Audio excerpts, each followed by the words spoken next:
Oh yes! Oh yes! Oh yes! Ladies and gentlemen, can I invite you to make your way across here? Ladies and gentlemen, can I invite you to make your way across here so that you're all gathered round the sign and you're all listening to me. We can all be gathered round the sign looking to the new sign. It's not behind you. It says gather and everyone goes as far away. Okay. Oh yes! Oh yes! Sometimes oh no, but in this case, oh yes! Welcome, ladies and gentlemen, to the medieval village of Beckenham. Things have grown since Beckenham dated back to the Stone Age. Apparently there's 82,000 people living here. Hopefully they'll all see this video, photographs on the modern way of communicating. Now we're here to dedicate this wonderful new town sign at Thornton's Corner. The town sign has the Latin inscription, non nobis solum, which, as you all know, means we are not born for ourselves alone, which I think is wonderful. No man is a traffic island comes to mind. And if we carpe diem, you know what that means, you've seen the film. Oh, absolutely. Seize the moment. There is a Roman history and a Roman road leading to London from here. So, whatever did the Romans do to Beckenham? Ladies and gentlemen, you'll see that it's called Thornton's Corner. That's because over there, can you see the curved part of McGitts, London? That was where the proprietors of the Beckenham Journal, Mr. Thornton, had his newspaper offices just round the back, just here to the left behind Easy Homestyle, was the printing house. Now, it's ironic, but I am a journalist by trade. I worked all my life in newspapers before retiring gracefully at Christmas, so I'm so proud to be here today and honouring somebody who gave employment to many people, journalists, and was the voice piece of this particular town. There's a lot of investment going on here. They want to turn it back to a village. I don't know whether it's possible medieval, but you don't. No, it's a town. Oh, it's a town. Oh, beg your pardon. No. But certainly they want the village feel to come back here. As I said, I don't think they'll be able to turn it back to, and they don't want to. But it's a modern town centre, I've been told to emphasise, modern town centre, modern shops, and it's looking forward as well as looking back to brighten the place up, and this will certainly do it. Certainly these are the most beautiful toilets, fronted toilets I've ever seen, and a credit to the council. So, without further ado, I want to welcome our very special guest, Valerie Sheldon, née Thornton, who's the granddaughter of the founder, Thomas William Thornton, of the proprietors of Thornton. So with no further ado, I hand you over. Oh yes! Oh yes! Oh yes! God save the Queen!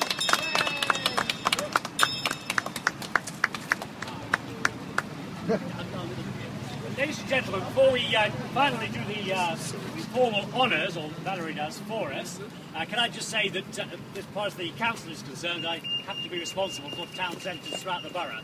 We are fighting back against the internet and against blue water and all the other threats to our towns. We've done something in Orpington very major, we're doing something in Bromley, now we're doing something in Beckenham. This is the very first part of it. And with lots of, we'll see very soon, some new street furniture arriving, spanking new litter bins, and we are making a really big bid to the TfL Out to London Fund to really refurbish Beckenham Town Centre. This is the first step, and I'm hoping it's going to herald a new era for Beckenham, because it's already a very, very good town. It can be made so much better, so let's hope that's going to happen. I want Bob Stewart, our MP, to say a few words. He's going to introduce Valerie Sheldon, and then we're going to cut the tape.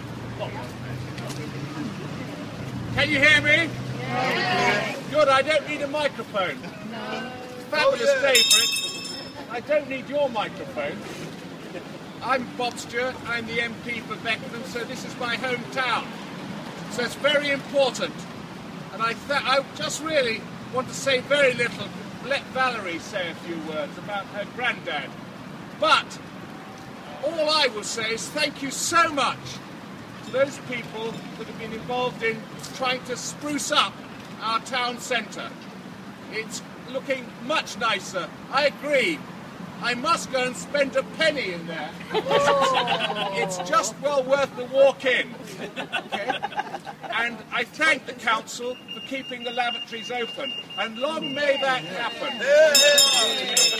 God bless all of you that have sorted it out. And thank you very much, Tom Thornton. Over to his granddaughter. I think that would be good. Do you want to say some words? Cut it first? No. Say words first. First, then Pat. I won't stand up, but I'll stand, yes. No, I'm delighted to be here today, and I'm extremely proud and gratified that the council have honoured our family by putting on this lovely town sign our family's name. It means that it will confirm that the family's name will be here in perpetuity for forever. And I can well remember when this was known as Thornton's Corner, and when anybody came down on the old 227 route, the conductor would call out, "Anyone for Thornton's Corner?" And I do hope that those newcomers and youngsters who don't even know that the whole of that corner was Thornton's stationery shop see this sign. They might inquire and find out more about the history of Beckenham. But thank you for asking me to cut the ribbon. It's a great pleasure and an honour to do so in memory of my grandfather, Tom William Thornton. He loved Beckenham, and he did everything in his power that he could to increase the welfare and prosperity of Beckenham, and especially in the acquisition of the nearby Kelsey Park, which has only just recently had its centenary. And indeed, I'm sure all TW, that's how he was known, Tom William, to all his friends, he was TW. I'm sure his children would sort of join me at the moment in my pleasure of honouring the family name. And some of you may remember my father, Victor, who was editor of the Beckenham Journal from the 1930s until it was sold in 1955. And also my 4 venerable aunts and my uncle, some of whom worked in the Thornton Stationers shop, and they all lived together all their lives above the shop. And they were Constance, Frank, Gertrude, Dorothy and Edie. They all loved Beckenham and had such a pride in the place.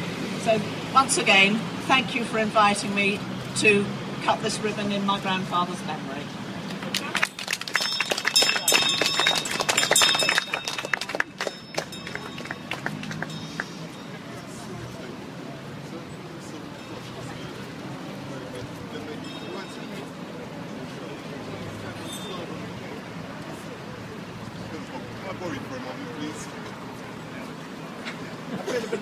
These guys have done all the work.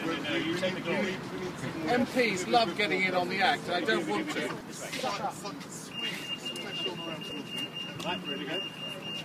Sorry. Lovely.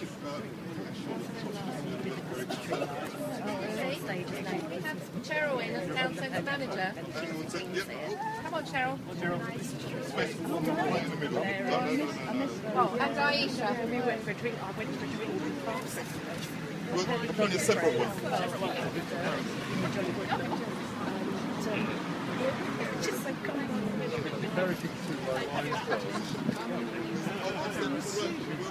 Who said that? Yeah, colour. Does this ring a bell? Oh yes! Oh yes! The dedication of the town village sign. Nobis solum. 1, 2, 3. Three cheers for Dorset.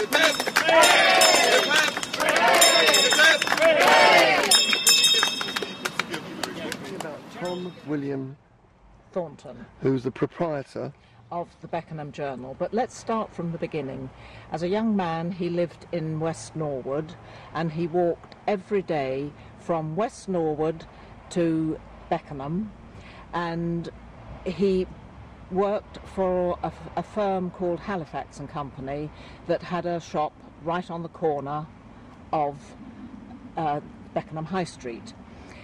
He then bought that shop in, I can't remember the date now, 1891 I believe, and at the same time he bought the Beckenham Journal, so he became the proprietor and editor of the local Beckenham Journal. And again, I'm not sure when, but he certainly printed it later on across the road from the shop. But he expanded this stationer's shop very much over the years, and he owned the whole corner building, which became known locally as Thornton's Corner, and that is where we've been today, unveiling the new Beckenham town sign with Thornton's Corner underneath. So I'm a very proud granddaughter of Tom William Thornton.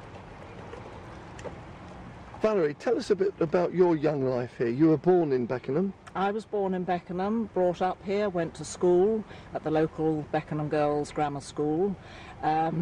My father was the youngest of 8 children. Tom William and his wife Clara had 8 children. My father was the youngest of 8 and the only one to marry.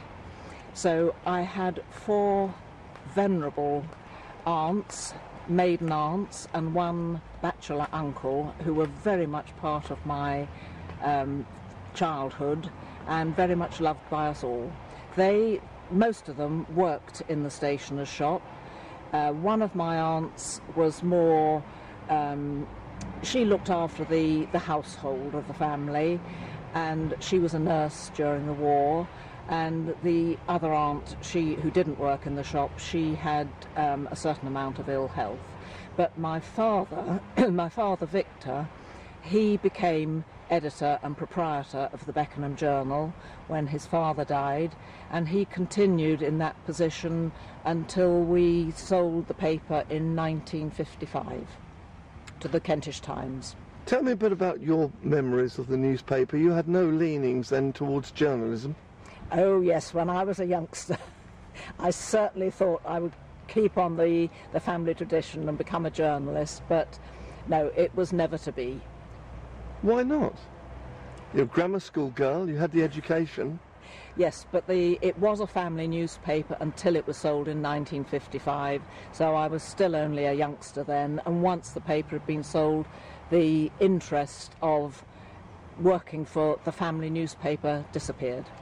Tell me a little bit about the paper. What are your memories of a newspaper office? Do you remember the reporting, the newsroom, the photographers, the feeling the newspaper coming hot off the presses? The only thing I remember is going over to the offices where it was being printed. My father had the editorial office, which was a very dark little room, and he sat in there with his assistant editor and I believe another 1 or 2 journalists. The actual paper was printed in the next door building, and on, now, would it have been a Friday afternoon? The noise of that printing press, because it was one of these that would pick up the paper and slap it over, and the noise was incredible, and the smell of the printer's ink, I still love that smell. So, coming back here must bring so many memories to you. Where have you lived since?